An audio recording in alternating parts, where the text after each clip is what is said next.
Pues buenas noches a todas y a todos.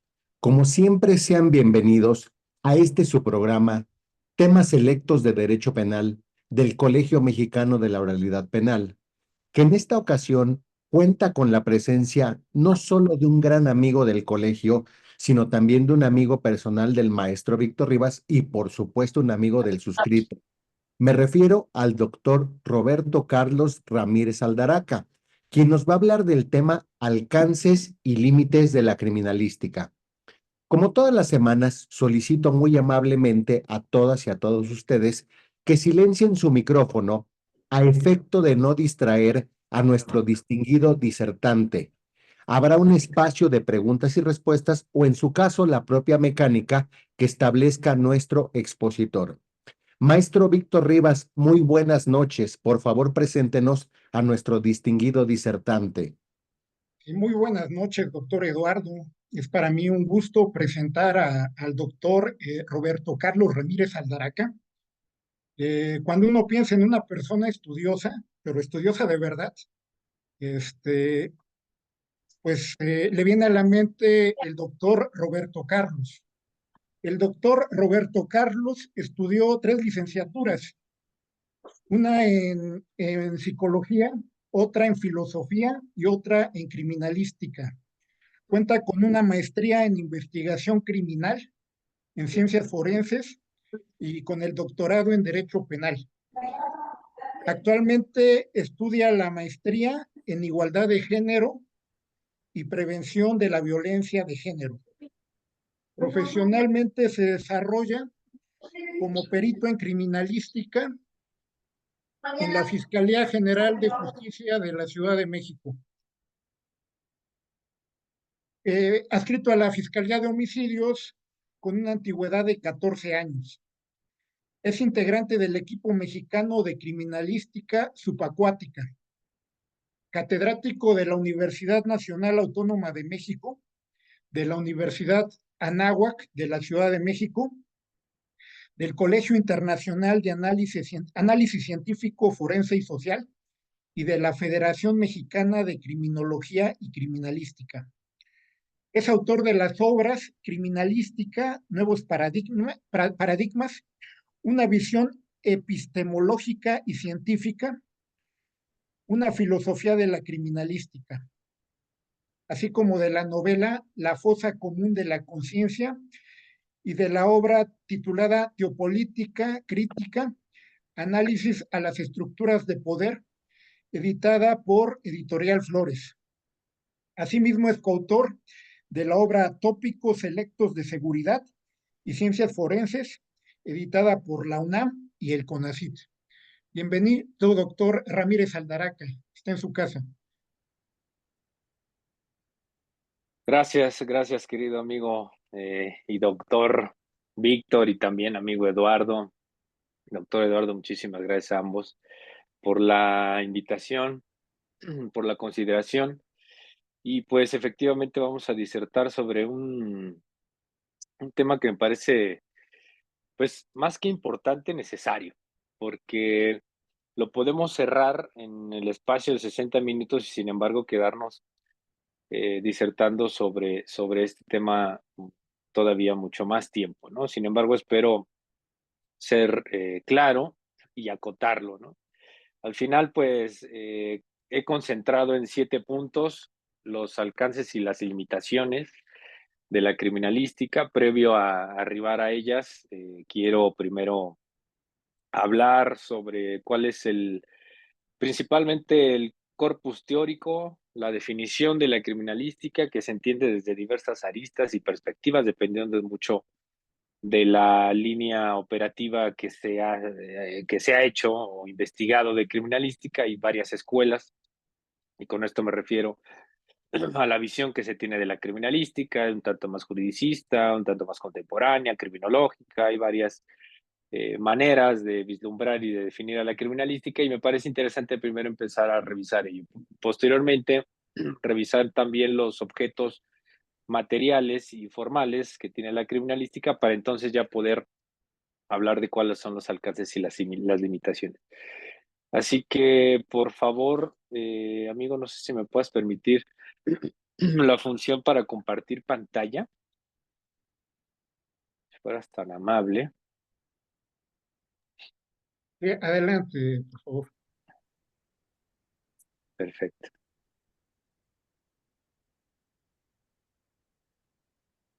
¿Ya logran ver la presentación?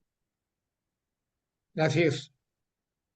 Excelente. Bien, pues entonces, la definición, obviamente me permito proponer una definición desde esta obra que bien mencionaba el doctor Víctor. Claro que no es la única definición. Incluso en la misma obra yo voy analizando, voy dialogando con diversos autores y autoras que han distinguido cuál es la operatividad de la criminalística. Mencionar también que muchas de las definiciones que encontramos, pues prácticamente fueron construidas en los 70s, ¿no? Así que, por supuesto que en el decurso de la humanidad, así como de toda ciencia, es necesario e indiscutible tener que avanzar a pasos agigantados, salir de los paradigmas que se han apropiado, pero que al mismo tiempo han entorpecido y empolvado mucho de ese mismo cuerpo teórico.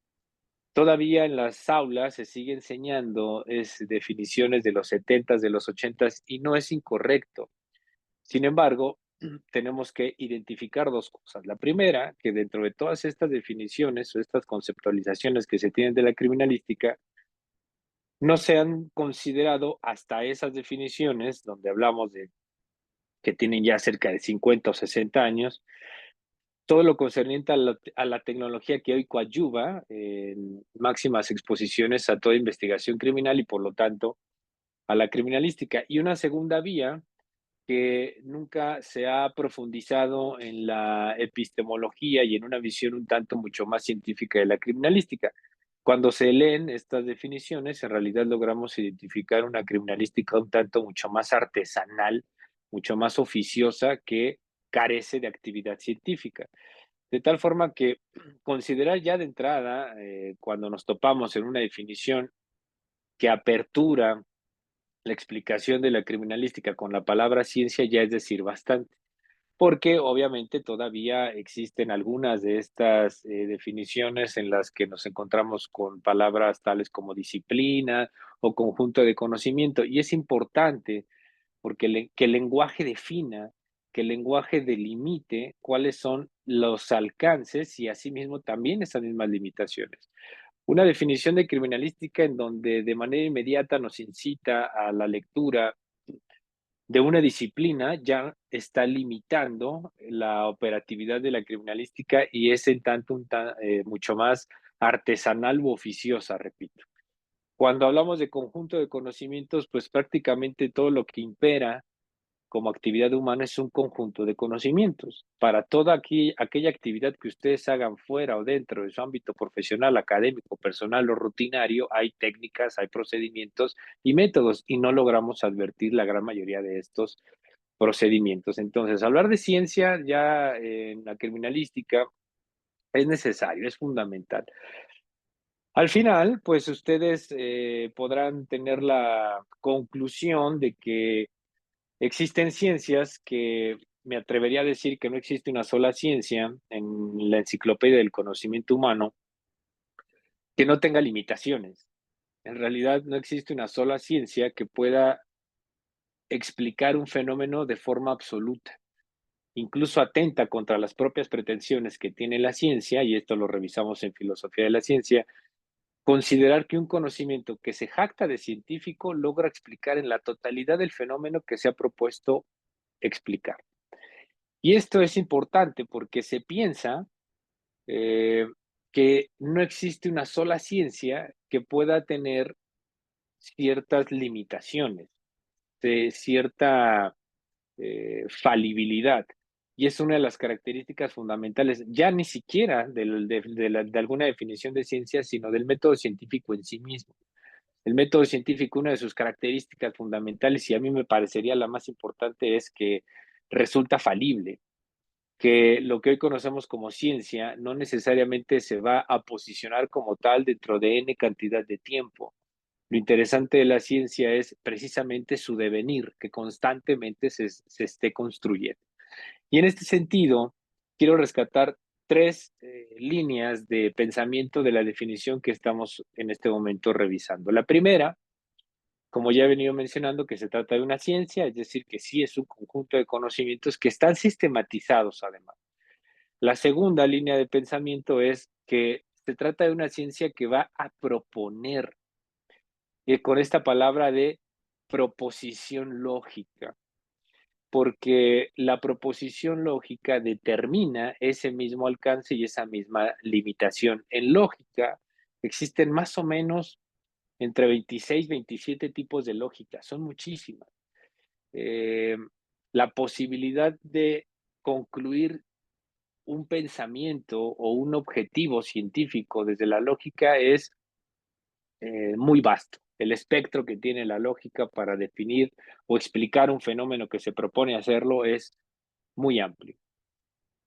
Y la tercera línea de pensamiento es que todo tiene la finalidad de la criminalística de conformar una verdad objetiva. Estas acepciones que de repente leemos en ciertos autores que buscan la verdad histórica de los hechos, en realidad es falaz. Bajo esta perspectiva y esta línea de la definición de la criminalística, entonces podemos avanzar. Hablamos de que, por lo tanto, todo el tiempo estamos interpretando y ya tampoco estoy siquiera en los terrenos de la ciencia o del conocimiento objetivo, sino fuera de esto. En lo humano, cotidiano, en las relaciones interpersonales, en los pensamientos, en la escritura, en la lectura, en la construcción de conocimiento, en la deconstrucción del conocimiento, todo el tiempo estamos empleando una técnica hermenéutica para interpretar colores, formas, sonidos, pensamientos, gesticulaciones, emociones. Todo el tiempo estamos interpretando. Evidentemente, estos alcances no escapan a las pretensiones científicas, particularmente de una que estamos analizando y que llamamos criminalística. La interpretación que existe de todos los elementos objetivos tiene que ser argumentable de principio a fin. Por ello es que todo indicio o toda evidencia física es principio y fin. Partimos del indicio y terminamos explicándole, porque ningún indicio surge por generación espontánea, ningún indicio nace naturalmente de la tierra o de los árboles, sino que tuvo una consecuencia conductual y esto puede o no tener una trascendencia jurídica. De tal forma que entonces hablamos de al menos de tres tipos de interpretaciones, que son las ramificaciones que tiene la criminalística. Y asimismo entonces hablamos de tres tipos de sistematizaciones procedimentales, que identificamos con el método criminalístico primario, un método criminalístico secundario y un método criminalístico terciario. Y esto es importante porque no es lo mismo criminalística de campo que criminalística. El espectro que tiene la criminalística de campo puede ser incluso hasta ciertamente limitado con el empleo de muchas de las técnicas. No podemos expandir la explicación del fenómeno delictivo o del fenómeno en sí mismo, del hecho que estamos indagando, única y exclusivamente con el conocimiento que tengamos derivado del procesamiento del lugar. Criminalística de campos es cierto que responde a muchas de las preguntas de investigación, sin embargo, con ciertas limitaciones. Y esto no está mal, porque para ello la ciencia utiliza procesos o sistematizaciones que poco a poco va descubriendo el panorama del evento que inicialmente teníamos pensado cómo era. De ahí que sea tan importante hablar de hipótesis, de ahí que sea tan importante de hablar de inferencias y de conocimientos que ciertamente en ocasiones pasan por alto y particularmente que el lenguaje del jurista debería estar empapado totalmente cuando tiene frente a él en una sala de oralidad la oportunidad de contrainterrogar o interrogar a un testigo experto en criminalística, porque gracias a el conocimiento de estos conceptos que están vinculados y adheridos, que de manera indisoluble no podemos separar de la ciencia, que es hipótesis, inferencia, procedimiento, técnica, método, método científico, etcétera, etcétera, etcétera, vamos a conocer la calidad del proceso científico que tuvo a bien el experto o la persona experta. Por lo tanto, entonces, como existe una serie de proposiciones lógicas, es decir, lo que en un documento pericial podríamos llamar una conclusión, lo que en una línea de investigación podríamos llamar como hipótesis fáctica, ¿no? Como le llama Bunge, lo que en cualquier investigación de índole, sea documental, geográfica, histórica, científica, llamamos resumen, análisis, lo que en un artículo científico llamamos alcances, es decir, todo conocimiento objetivo tiene en su haber la idea toral de que para lograr esas conclusiones debimos haber estudiado un fenómeno en concreto. Eso en criminalística se le llama estudio de caso. La ciencia social lo utiliza mucho, que es un diseño experimental que tiene al menos estas 4 características. Tiene más, no me condenen por ello, tiene más, pero yo elegí estas 4 que me parecen las más fundamentales. La ciencia social, entonces, ¿cómo se vincula con la criminalística? Pues sería propuesta para otro tema, otra disertación. Sin embargo, la ciencia social y la criminalística tiene algo que las unifica, que es el impacto que tiene en sus explicaciones. Mm, El estudio de caso tiene, repito, la característica que nos permite observar eventos muy puntuales. De ahí que la misma criminalística emplee metodologías propias como la hipótesis deductiva y no la inductiva. Es difícil generalizar a través de particularidades. Si bien es cierto, mucha de la literatura y la bibliografía que logramos advertir en medicina forense, en identificación humana en general, en balística forense, por mencionar solo unas, deviene de estudios muy particulares y por lo tanto podríamos pensar que sí utilizamos el método inductivo, pero esto es muy peligroso. A lo mucho empleamos el razonamiento inductivo, a lo mucho razonamos inductivamente, más no empleamos el método hipotético deductivo. Y aquí podríamos hablar sobre varios héroes del pensamiento que han intentado encontrar las fundamentaciones del pensamiento inductivo. Bueno, ni el mismo Aristóteles lo consiguió, por ahí Francis Bacon considera que sí, pero Popper pues es quien destroza con su inductivismo o falsacionismo todo este método inductivo. Ayuda a establecer entonces unas primeras hipótesis para facilitar investigaciones futuras. Que no nos olvide esto, y quizá me adelante un poco, uno de los alcances que tiene la criminalística es que no es absoluta. Esto que les mencionaba, porque como ciencia, ninguna ciencia tiene en su haber la explicación absoluta del fenómeno y ninguna explicación se puede instalar en el tiempo eternamente. Siempre habrá mayores y mejores descubrimientos al momento en el que precisamente empezamos a testear esas hipótesis, ¿no? Y sobre todo creo que la característica más importante que tiene el método del estudio de caso, pues es que permite estudiar un fenómeno a profundidad. Entonces, y estamos pasando muy rápido sobre esto, repito, porque quiero llegar a nuestro punto toral, que son los alcances y las limitaciones.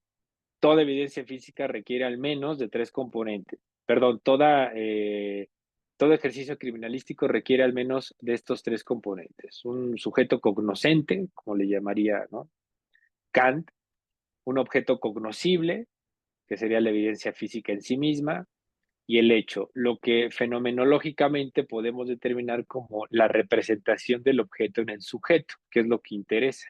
Hemos hablado mucho de interpretación, hemos hablado de proposiciones lógicas. Desde la lógica, entonces, parecería como si fuese una fórmula matemática, A más B es igual a C.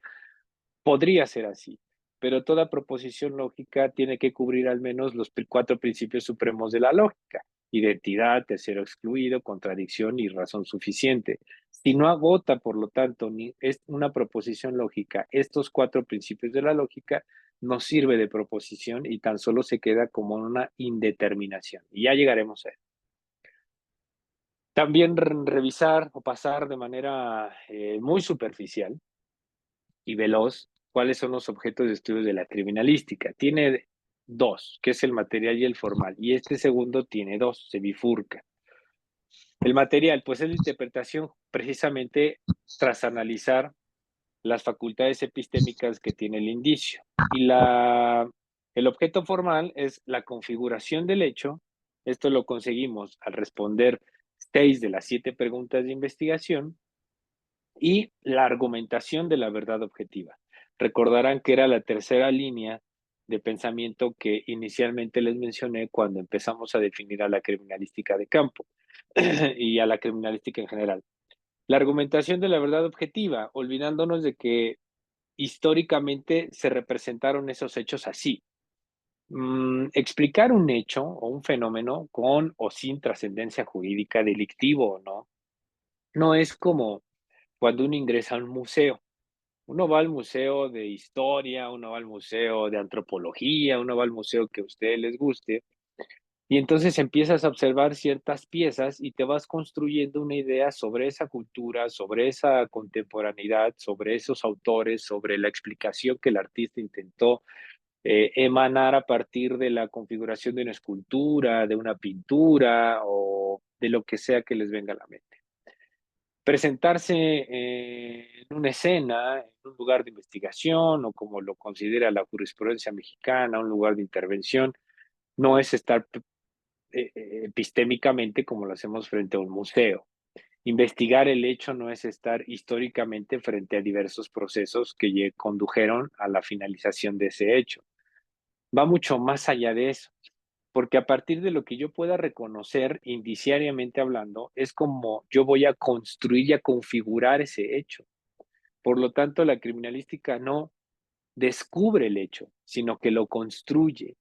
Y esto se relaciona con la teoría de la verdad de correspondencia de Aristóteles, la teoría pragmática de la verdad de John Dewey, la teoría de coherencia de la verdad de William James. Todas estas teorías que hablan sobre la construcción de la verdad. La criminalística eso hace, retoma esos elementos y aunque pareciera sonar a cliché y está muy trillado la analogía, sí es un rompecabezas, pero en ese rompecabezas siempre faltarán piezas. De lo que se trata es que si es un rompecabezas de 1000 piezas, que tenga la gran mayoría de esas piezas. Si ustedes observan un rompecabezas del número de piezas que les vengan a la mente y es sobre un perro, ¿no? El rompecabezas, pues a lo mejor al rompecabezas, si le faltaran todas las piezas en donde están conformadas las 4 patas del perro, pues difícilmente ustedes sabrían que se trata de un perro, que están viendo el rompecabezas de un perro. Pero si de esos 100, de esas 100 piezas que configuran el rompecabezas de la figura del perro, faltan 4 piezas, difícilmente no podrían identificar al perro. Así es la criminalística. Nunca advierte la totalidad del rompecabezas, de las piezas. Existen piezas faltantes porque, repito, toda ciencia tiene limitaciones, pero de lo que se trata es de argumentar por qué faltan esas piezas y a partir de la configuración de la gran mayoría de esa figura, del rompecabezas, continuando con la analogía, cómo es que yo rescaté esas piezas. De esto creo que lo maneja mejor mi querido amigo el doctor Eduardo, incluso que su servidor. Lo hemos platicado en varias ocasiones. Y esto apela precisamente a esto que he venido mencionándoles, ¿no? La configuración del hecho, criminalísticamente ya hablando, va a depender de la identificación del reconocimiento de los indicios. Y esto es una fórmula relativamente sencilla. A mayor número de indicios, pues yo voy a reconocer mejor los hechos. Por esto que yo hablaba epistémicamente de la representación del objeto en el sujeto. Kant, Hegel, Husserl hablan de una fenomenología epistemológica en donde si yo carezco de información para construir mentalmente la totalidad del fenómeno o identificar ciertos fundamentos de la realidad y carezco de ellos, no podría acceder a la construcción y configuración de esa realidad, porque como yo no tengo los elementos para construir ese objetivo o ese objeto de estudio, estaría conjeturando, estaría fantaseando. Regresando a la analogía del perro, si ustedes vieran el rompecabezas de 100 piezas y le faltan 4 piezas, ustedes tendrían que conjeturar, que fantasear, que imaginar cómo son las piezas faltantes. Así es la criminalística. Si yo reconozco un número concreto de indicios, y no hablo de números finitos o infinitos, un 3, un 4, un 5 número de indicios, porque no hay un número máximo ni un número mínimo de indicios, pero si yo reconozco la gran cantidad de la evidencia física y de los indicios, entonces sí puedo reconocer un hecho. Y esto es un ejercicio epistémico muy sencillo. Yo puedo llegar a un lugar de investigación y observar una taza. Y al momento en el que yo observo la taza, tengo que considerar si este es un indicio asociativo o no, si se vincula de manera directa con el evento o no. Y yo tengo que preguntarle directamente a la taza, como si estuviéramos en un proceso alucinatorio, ¿qué me puedes responder, taza? ¿Qué preguntas de investigación me puedes responder tu simple presencia en este lugar?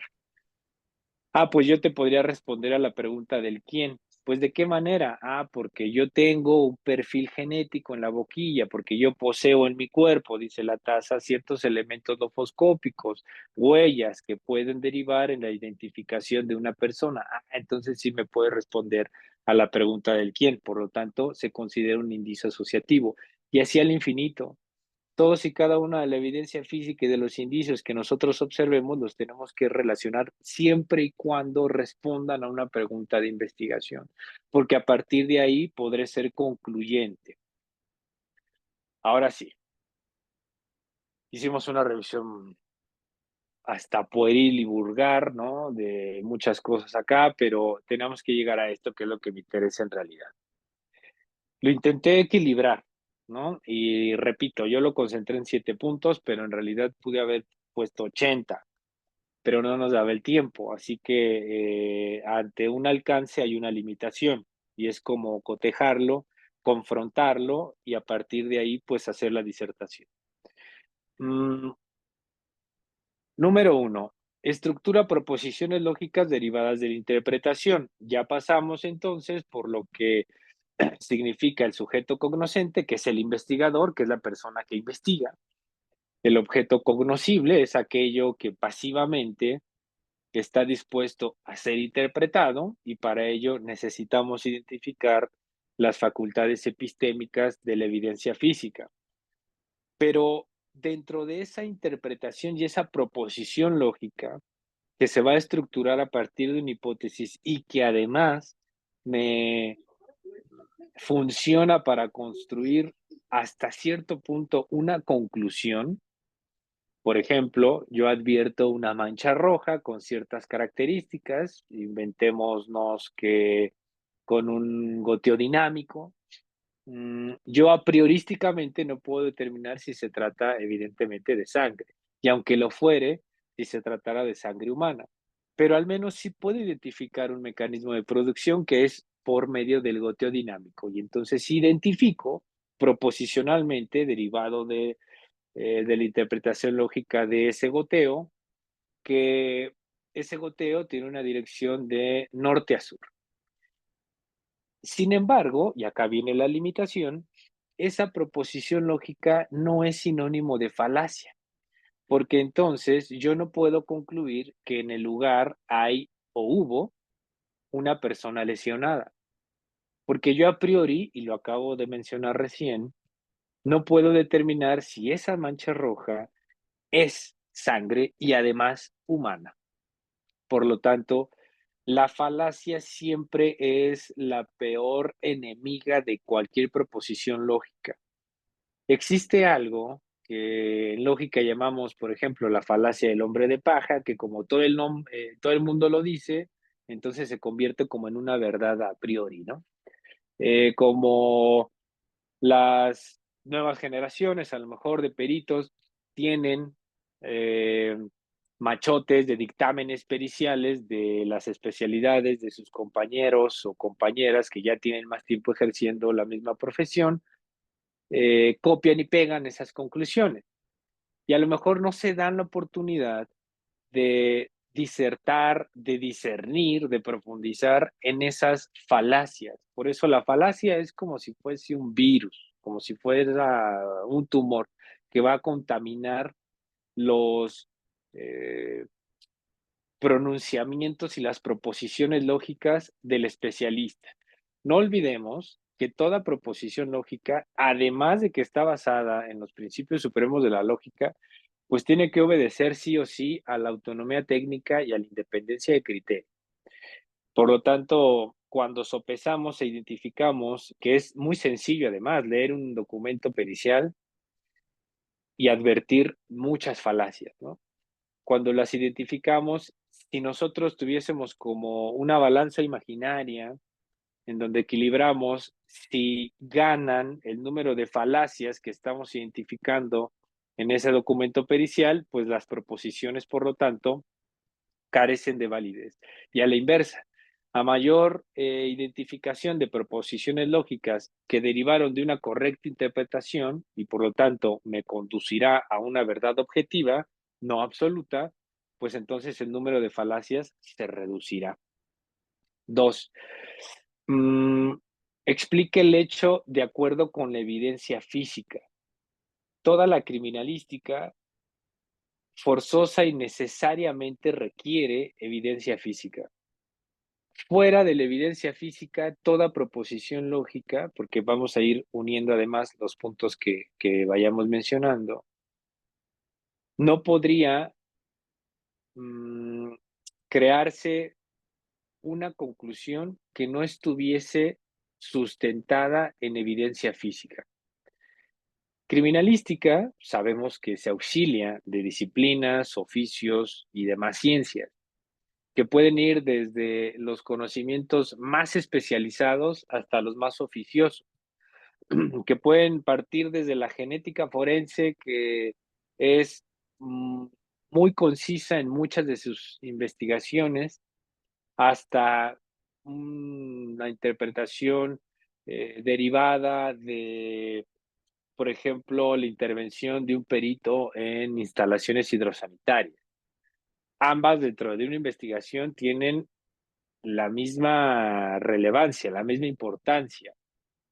Sin embargo, esas especialidades, ciencias, oficios, como los quieran definir, tienen en su haber la obligación uh, de poder estructurar cierta lógica entre los métodos, técnicas empleados, la evidencia que estuvo a su alcance, disponible, y el pronunciamiento de la especialidad en sí misma. Fuera de todas esas explicaciones que acabo de mencionar, solamente serían sesgos e incluso en ocasiones, como lo menciono acá, generalizaciones. Y tendremos que regresar a el razonamiento inductivo del cual les estaba hablando. Si yo llego a un lugar de investigación, veo una mancha roja, llega el perito en química, toma su muestra, la analiza en el laboratorio y después me entero que era sangre.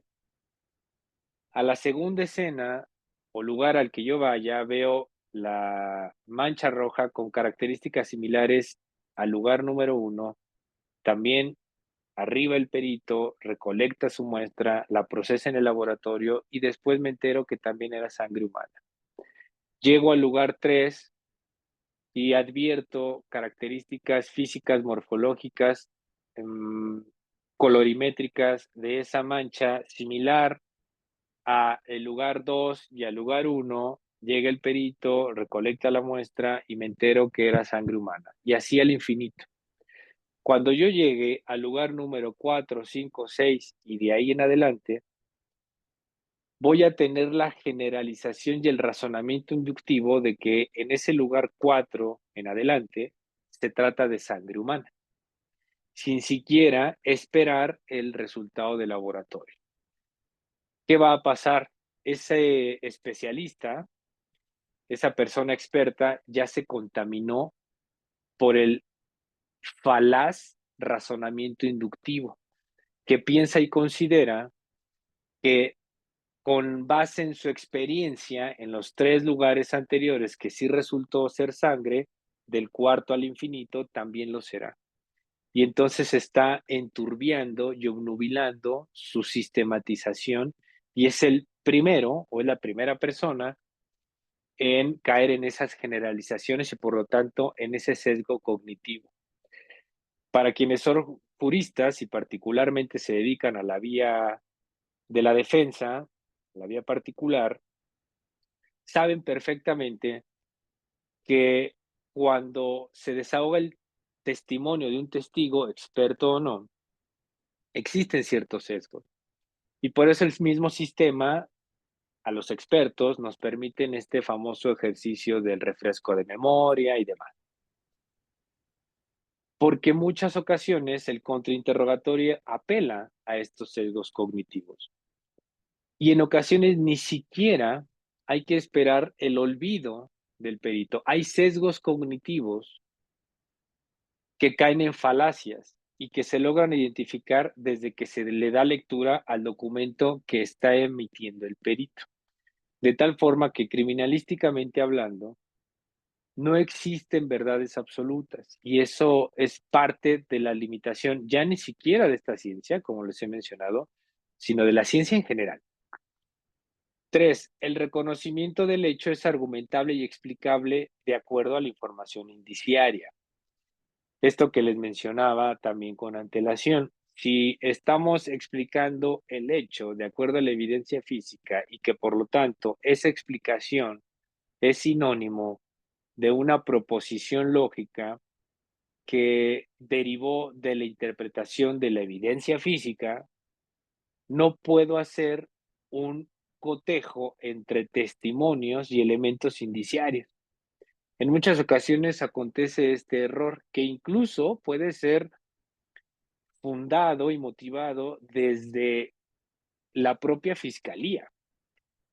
Es el propio Ministerio Público quien en ocasiones solicita este tipo de estudios, llamémosle así, no me atrevería a siquiera alcanzar nombrarle con el rubro de estudio, pero hace este tipo de solicitudes en donde se pide cotejar un testimonio versus la evidencia física o un testimonio versus los resultados de laboratorio.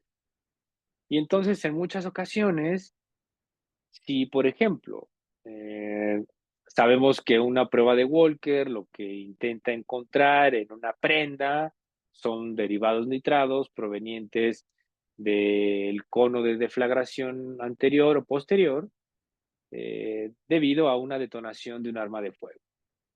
Y entonces, si química, que es un área especializada, que está sistematizando esa prueba, mm, que tiene técnicas y métodos propios para obtener una conclusión, supongamos que da como resultado negativo esa búsqueda de derivados nitratos.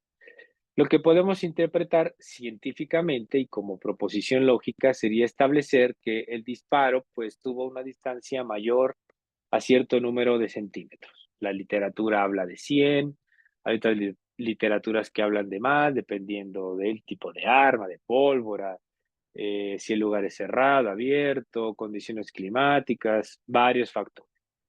Pero entonces resulta que digamos así, bote pronto, la interpretación es que no fue a corta distancia el disparo.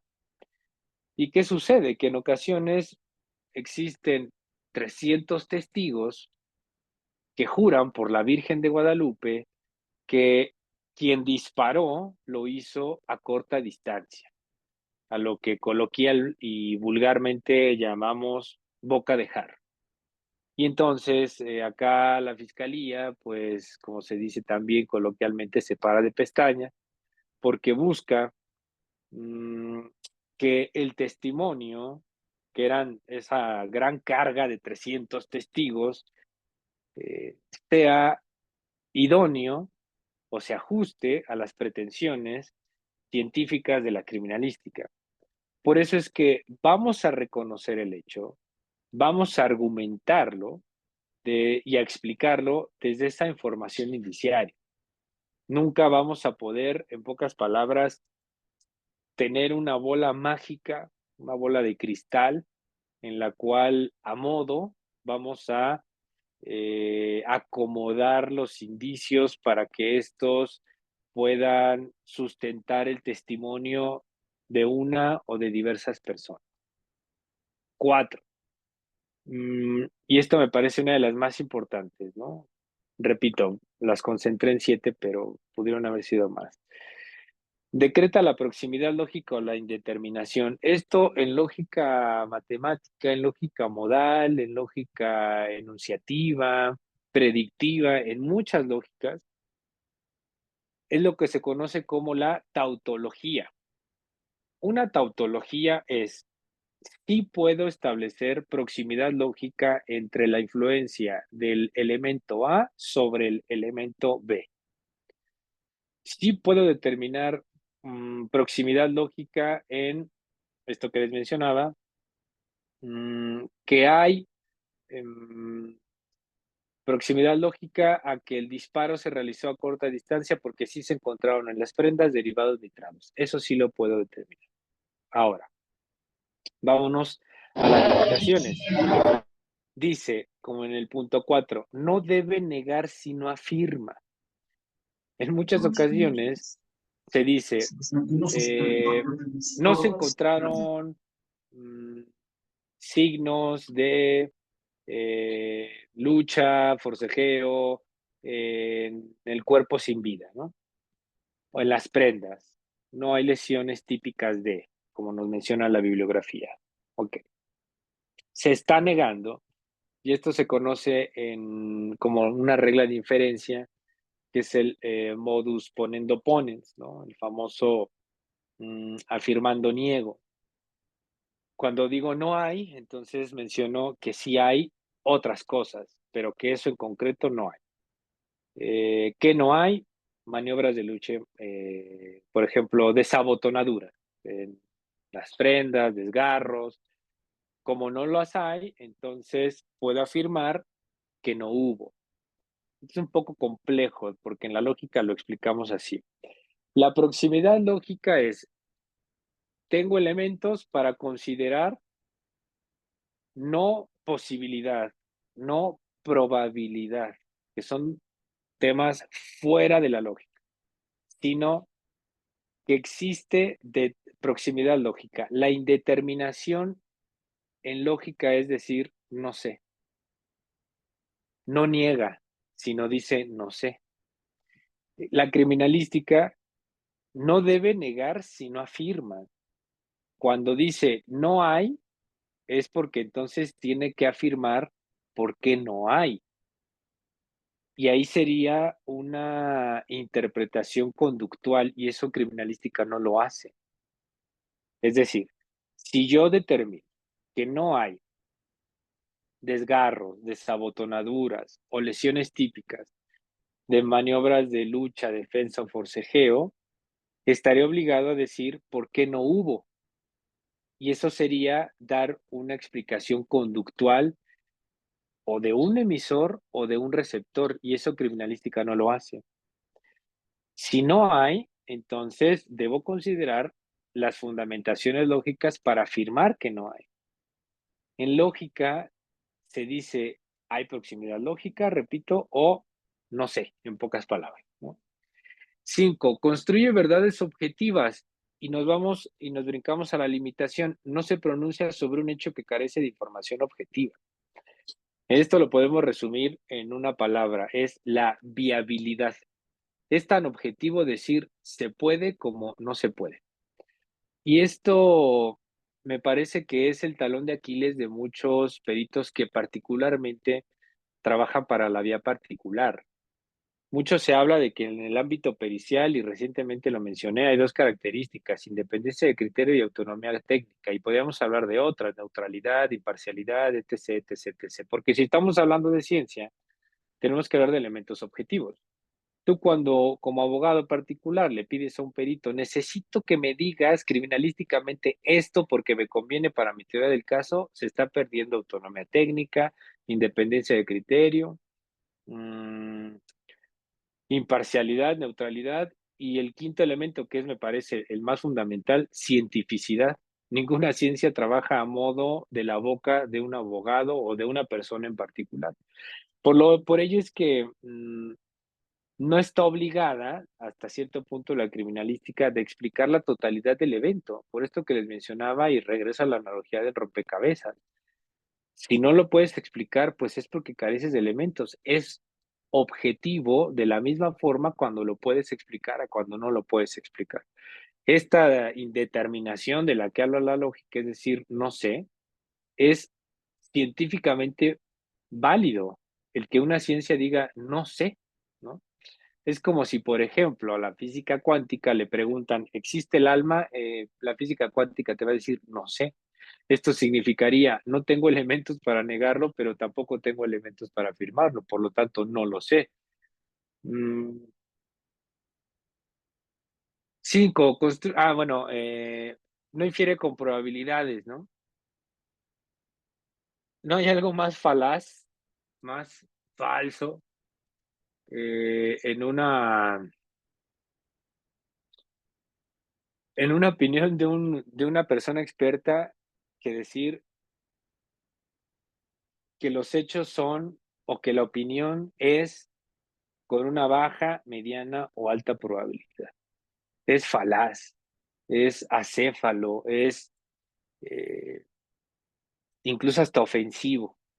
Ninguna ciencia puede valerse en sus explicaciones de una inferencia basada en una probabilidad, porque es como si, por ejemplo, para quienes defienden a la ciencia del derecho, si pudiese cuantitativamente establecer la responsabilidad penal o no. O sea, es como si un juez dirimiera una sentencia basado en un tabulador y en una fórmula matemática y dijera, significativa y estadísticamente se obtuvo una sentencia condenatoria debido a que hay un 97.7% de que sea responsable penalmente. Pues evidentemente escapa a una opinión científica basada en elementos objetivos, porque así son las sentencias, ¿no? Lo mismo acontece entonces con la criminalística. Sería absurdo decir que hay una probabilidad del 97.7% por ciento de que el individuo A le haya disparado al individuo B, porque no hay un desarrollo estadístico ni científico. Por eso hablamos de proximidad lógica. ¿Mm? Eh, 6, evalúa la viabilidad de la proposición lógica, ¿no? O sea, lo puedo sostener, y esto a esto Popper le llama testear una hipótesis, ¿no? Puedo sostener lo que estoy concluyendo aquí, va a resistir las críticas, va a resistir las contraargumentaciones, va a resistir los ataques, que de eso se trata, ir a argumentar a una sala de oralidad. Cuando nos sientan a los testigos, mmm, y explicamos, y en el contrainterrogatorio resolvemos los cuestionamientos argumentando, no defendiendo, porque yo no me voy a pelear con nadie, argumentando y explicando, pues entonces significa que todas esas proposiciones lógicas que yo establecí en el documento pericial son válidas y por lo tanto tienen que ser aceptadas. Y ya para cerrar, bueno, 7, que nunca es absoluta, ¿no? Esto me parece que es el objetivo fundamental, lo cual significa que siempre es contingente, que tiene esa limitación. ¿Por qué muchas personas lo ven como limitación? Porque buscan que la criminalística sea sí o sí la única ciencia en temas de derecho penal que explica en su totalidad el evento. Y por eso es que constantemente criminalistas vamos a audiencias, por eso es que constantemente fiscales buscan disuadir o buscan perseguir, buscan influir a las y a los criminalistas para que modifiquen, cambien o tergiversen algún dictamen en beneficio también de sus propios actos de investigación o teoría del caso. Por ello es que también abogadas y abogados defensores constantemente ofrecen como consultores técnicos a criminalistas porque se piensa que puede utilizar como una especie de gurú o de todólogo, todóloga a una persona que sabe sobre criminalística. Y esto es falaz. Existen más conocimientos, incluso hasta me atrevería a decir más robustos en la construcción de una teoría del caso que solo criminalística. Se cree que lo que dice y firma en un documento pericial una persona que perita sobre criminalística se convierte en verdad absoluta y es la columna de una teoría del caso. Y esto es falso. En ocasiones incluso hasta puede ser la carta más fuerte que tenga una de las partes y por lo tanto se convierte en la parte más contraargumentable, más sujeta a crítica. Por ello es esto que recientemente comentaba de Popper. ¿Qué podemos concluir de esto? Creo que me parece tres cosas. La primera, que la criminalística como ciencia tiene en su haber un séquito de conocimientos que sí pueden pronunciarse al respecto de los hechos, pero no de todos los hechos.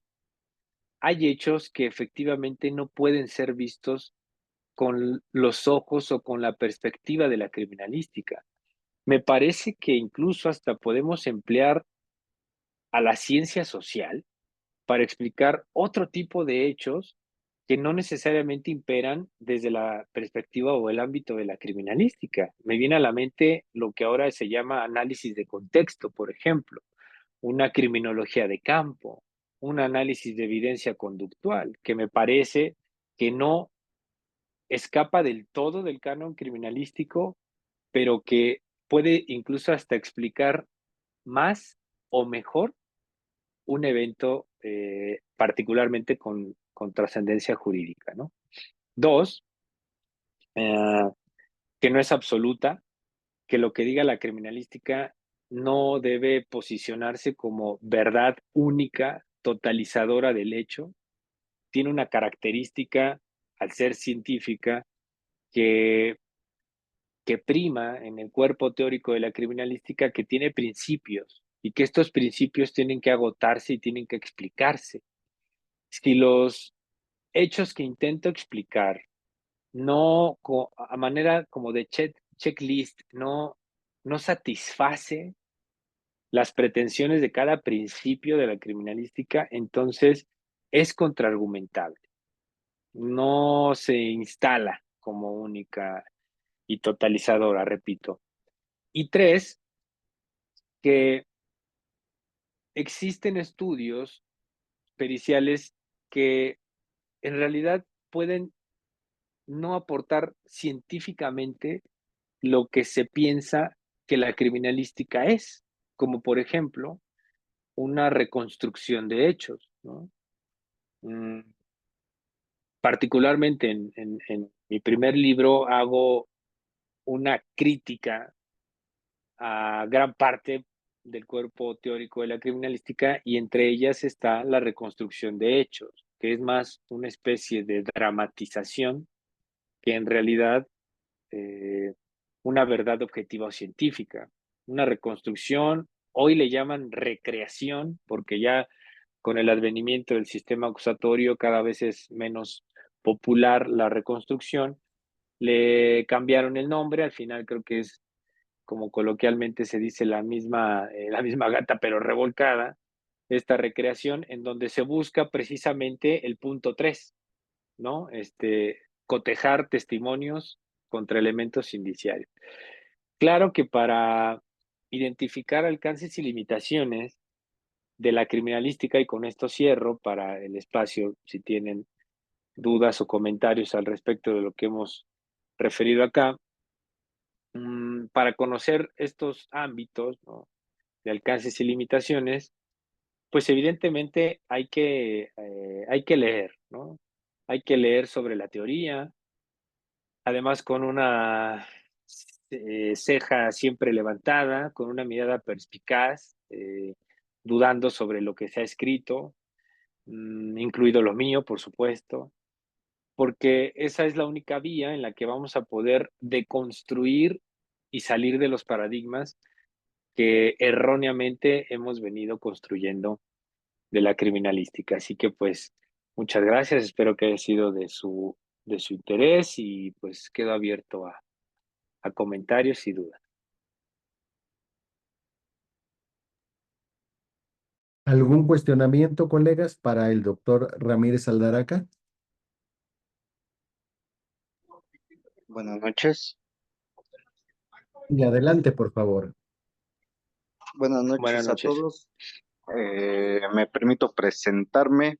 Me llamo Edgar Fernández y con gusto puedo decir soy compañero de trabajo de su ponente del día de hoy. Eh, Solo a manera de comentario, les quiero felicitar al ponente por su explicación del día de hoy y bueno, leyendo algunos comentarios del chat. Leí que los peritos oficiales laboramos para las necesidades del Ministerio Público. Eh, Quisiera decirles que esa idea en algunos casos puede llegar a ser cierto, pero la verdad es que también depende mucho de la ética profesional de cada perito. Eh, Puedo hacerles la observación y me consta respecto a su ponente que cuenta con una alta ética. Se han dado los casos donde los ministerios públicos, la fiscalía, quieren condicionar los dictámenes a la teoría del caso, pero esa es la esencia de la criminalística como tal, que somos la parte neutra, que nosotros no estamos a favor de ninguna de las partes. Es la objetividad de nuestra disciplina. Y en este caso, pues, el ponente de hoy me consta su ética y lo objetivo que puede llegar a ser. Entonces, por mi parte sería todo. Gracias. Gracias, Edgar, saludos.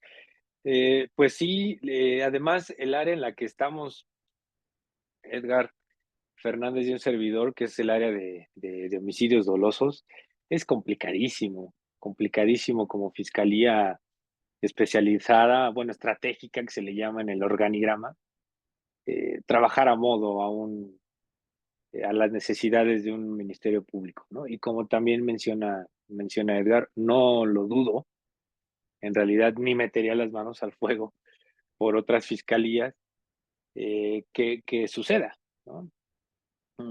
Sin embargo, repito, en el área que estamos, Edgar y un servidor, que es homicidio doloso, es complicadísimo, si imposible, trabajar a modo por esto que mencionábamos en la disertación de que eh, trabajamos con base en la interpretación de la evidencia física, ¿no? Gracias, Edgar, qué bueno que lograste conectarte. Bruno, adelante, por favor. Muchas gracias. Muy buenas noches, doctores. Eh, Felicidades por su ponencia, doctor. Me gustó su forma de explicarnos. Eh, una pregunta sencilla, doctor. ¿Qué opina usted acerca de la identificación tan débil que se hace de las personas en este caso de homicidios y todo ese tipo de cosas? Una identificación que ni siquiera respetan el protocolo de identificación de personas, ni siquiera, o sea, no hay radiografías, no hay una ontología forense evidentemente por la precaria situación que se encuentra toda ahora sí que la fiscalía y la parte de los peritos en nuestras instituciones, porque yo lo he visto, una identificación que no se llevó a cabo. ¿Cómo es posible que puedan llegar los juicios hasta juicio, hasta condenas, cuando ni siquiera está identificado el cadáver?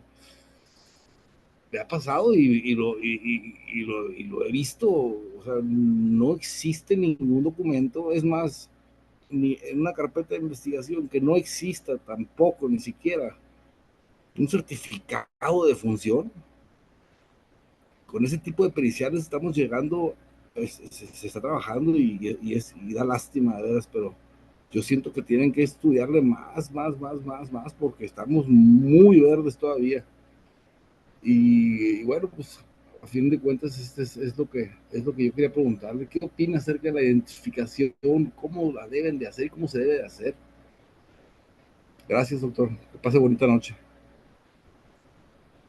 Gracias, gracias a ti igualmente. Buena noche. Pues es muy cierto esto que comentas.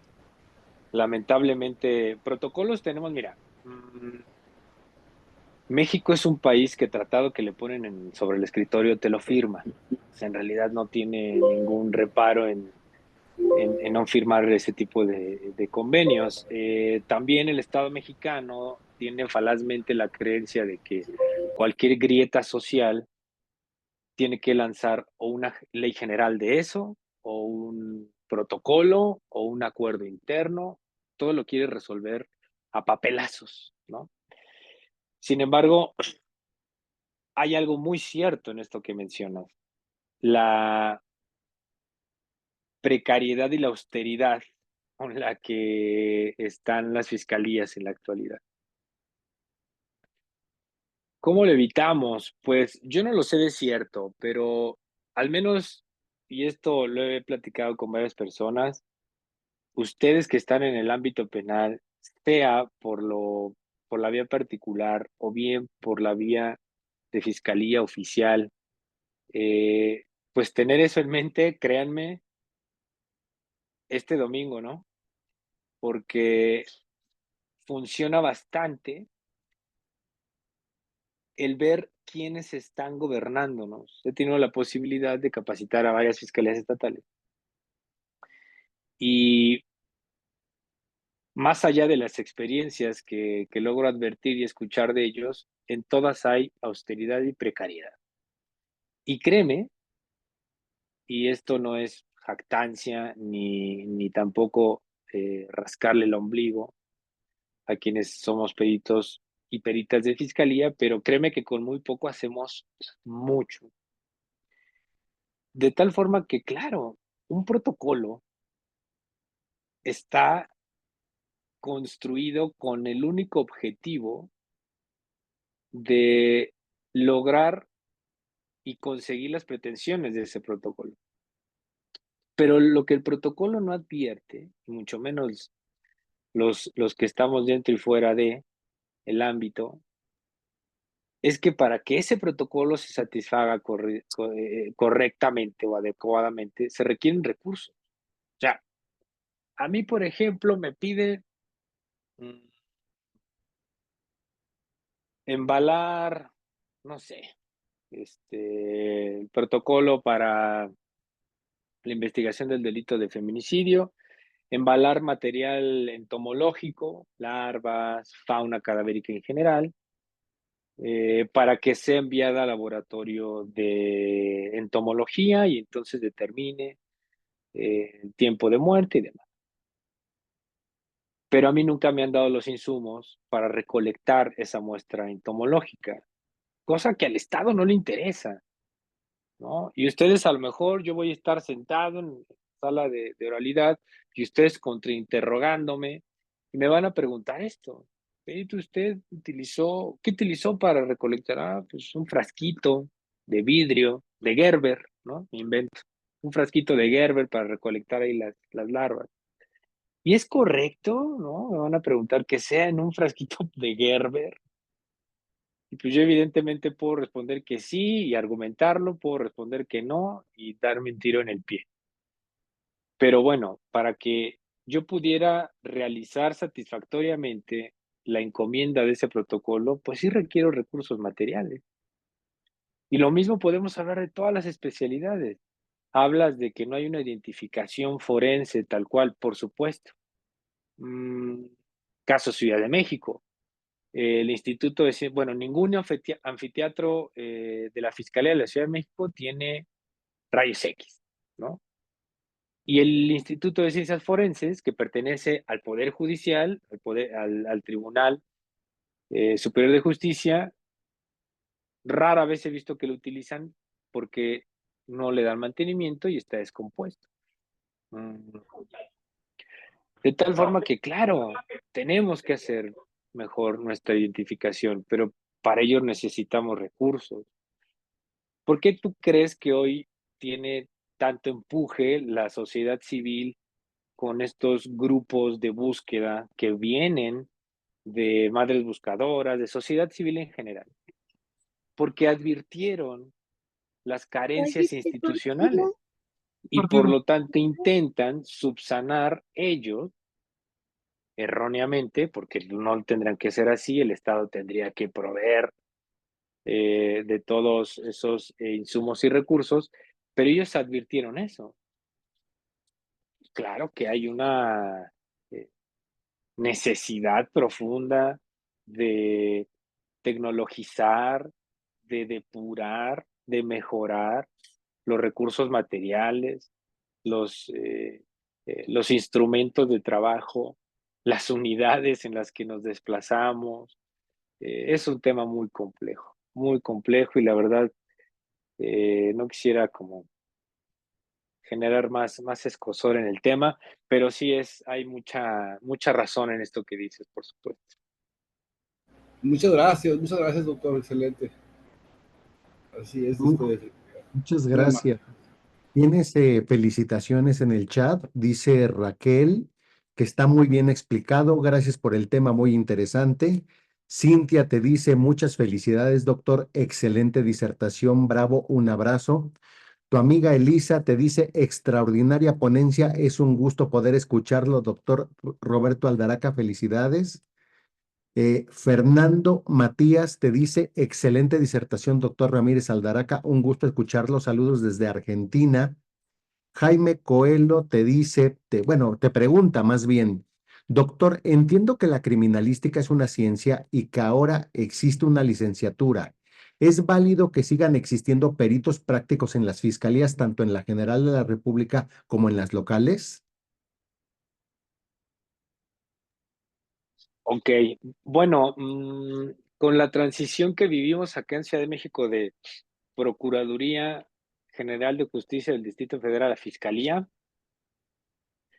recalcularon esos nombramientos y clasificaron, antes era, incluso la credencial decía perito técnico o profesional. Y ahora con esta transición modificaron ley orgánica y dividieron en dos grupos, perito profesional A o perito técnico A, ¿no? Y entonces casi el gran grueso de especialidades que requiere título y cédula somos peritos profesionales. Y aquellos que no necesariamente se requiere de un título y una cédula, y en donde están todos los oficios o algunas disciplinas que no sean, entre comillas, profesionalizado, pues le llaman perito técnico A, que es en realidad solo la nomenclatura, porque pues percibimos lo mismo, es solo la nomenclatura. Muy bien. Amigo, también te dice Bárbara, doctor, excelente ponencia, muchas felicidades. María del Carmen González te dice, los peritos somos auxiliares de las autoridades, pero tenemos principios éticos y hay autonomía pericial. Roberto Vázquez, saludos y felicidades, máster. Adi te dice gran y excelente ponencia, gracias por su aporte. María del Carmen, excelente ponencia. Miguel, excelente exposición, felicidades. Wendy, felicidades, doctor, excelente disertación. Más temas como estos, saludos desde Colima. María Liz te dice, wow, excelente ponencia, qué temas más interesantes. Carmen te dice, ¿podrías repetir el nombre de las leyes que dijo al inicio, por favor? Mm, Carmen, ¿podrías puntualizar a qué leyes te refieres, por favor? Y Porque en ni lo yo que, recuerdo qué fue lo que dije. y en lo que lo puntualiza, Emilio te dice, muchas felicidades, doctor Aldaraca, me llevo mucho aprendizaje, gracias. Ángel Gracias. te dice, excelente ponencia, gracias. Y por ahí en lo que Carmen escribe el tópico, una pregunta final de Lorena Ortega, por favor, porque el doctor Aldaraca ya ha sido muy generoso con su tiempo y nos hemos pasado. Por favor, Lorena. Buenas noches. Buenas noches, doctor. Bueno, lo pongo un poco en contexto. Mm, Cuando yo estaba estudiando la licenciatura y la maestría, estuve escuchando pues muchos años esta cuestión de los 7 principios de la criminalística. Tampoco encontré un profesor que explicara concretamente y de manera clara pues los últimos dos. Tampoco estuve muy de acuerdo en mis años de estudiante de ese nivel porque se me hacía un temas realmente o principios muy vagos que no podían establecer. Hoy trabajo para una institución federal en un proyecto presidencial para la recuperación de restos humanos. La cuestión es que pues soy la única criminalista en la corporación y trabajo de la mano con la fiscalía de ese estado, pero realmente, pero realmente me he dado cuenta que la criminalística en este estado eh, está, mm, ¿cómo llamarlo? Su conocimiento es muy atrasado y se sigue repitiendo esta cuestión de la verdad histórica de los hechos, van muy desfasados en cuanto al conocimiento y me ha costado un poco de trabajo. Mi pregunta es, ¿cuál sería su propuesta para poder, digamos que, homologar a lo mejor este conocimiento que usted nos ofrece, que a mi punto de vista muy personal es más encauzado a lo que la sociedad necesita actualmente en materia de forense? Ok, muy interesante y muy cierto además, y más triste todavía esto que mencionas, pero es una realidad, ¿no? Ese famoso principio de certeza es como muy complejo. Pues a lo mejor te suena como a comercial, pero les hablaba de que en el primer libro, pues en realidad yo me peleo con toda esa teoría. La propuesta que yo hago es, y lo menciono en el libro, son unos principios. Primero, yo no creo en los 7 principios, ¿no? De la criminalística. Entonces, yo defino desde mi óptica al principio de intercambio, principio de correspondencia de características, sustituyo el principio de probabilidad por todo esto que ya les he mencionado. En el libro hago una disertación muy larga sobre esto y lo sustituyo por un principio que llamé de veracidad de proposiciones, en donde empleo la herramienta de las tablas de verdad para poder llegar a proximidades lógicas. Esto lo hacemos mucho en lógica, ¿no? Eh, para quienes venimos del canon filosófico, somos muy rigurosos en estos temas, ¿no? Y el principio de reconstrucción de hechos, que también me parece muy falaz, lo sustituyo por el principio de reconocimiento de hechos, ¿no? Y entonces, estos 4 principios que yo propongo, o sea, con los 2 primeros, digamos, me quedo, me satisface bien, me son funcionales. Los otros 2 los pateo y los sustituyo y los homologo con los 4 principios de la lógica, ¿no? Estos que mencioné, de identidad, contradicción, tercero excluido y razón suficientes, y entonces hago otros 4 principios que llamo los principios lógico-criminalísticos. Y de estos 4 surgen el principio de identidad paralela indiciaria, principio de exclusión de falsedades, principio de inclusión de verdades y el principio de reconocimiento de hechos y de argumentación fundamentada. Digamos que entonces en el libro lo que propongo son no 4 principios, no los 7 que conocemos, sino 8. Y estos 4 últimos, como van de la mano y son indisolubles a la lógica, pues tienen una objetividad todavía aún más amplia. Y repito, esto lo hago en el libro y creo que la clave está en esto que les mencionaba al final, ¿no? O sea, para poder como discernir entre alcances y limitaciones hay que leer la teoría siempre con una duda fundada, ¿no? Metódica, cartesianamente hablando. Yo les mencioné incluso mi misma teoría, porque mis 2 primeros libros son todo un cuerpo teórico. Y a partir de ahí empezará la divulgación. O sea, yo no quiero evangelizar, yo lo que quiero es divulgar y que alguien llegue y me diga, ¿sabes qué? Te equivocas en esto y en esto. Ok, dámelo por escrito, públicalo, ¿no? Y entonces yo lo leo y así vamos creciendo. Entonces a lo mejor yo puedo aceptar que me equivoqué y puedo aceptar tu idea. Eh, También puedo refutar tu idea, pero de lo que se trata aquí es como de colocarnos en un ring epistémico científico en donde el diálogo que mantengamos del cuerpo teórico de la criminalística robustezca a la misma ciencia criminalística. Si no, vamos a seguir obnubilados por los textos de los 70s y los 80s. Y ya olvídate tú de los textos, que como bien adviertes, son llevados a la práctica. O sea, hay teorías que que al llevarlas a la práctica, pues han dañado sociedades enteras, ¿no? Y creo que esto es parte de lo que he venido explicando.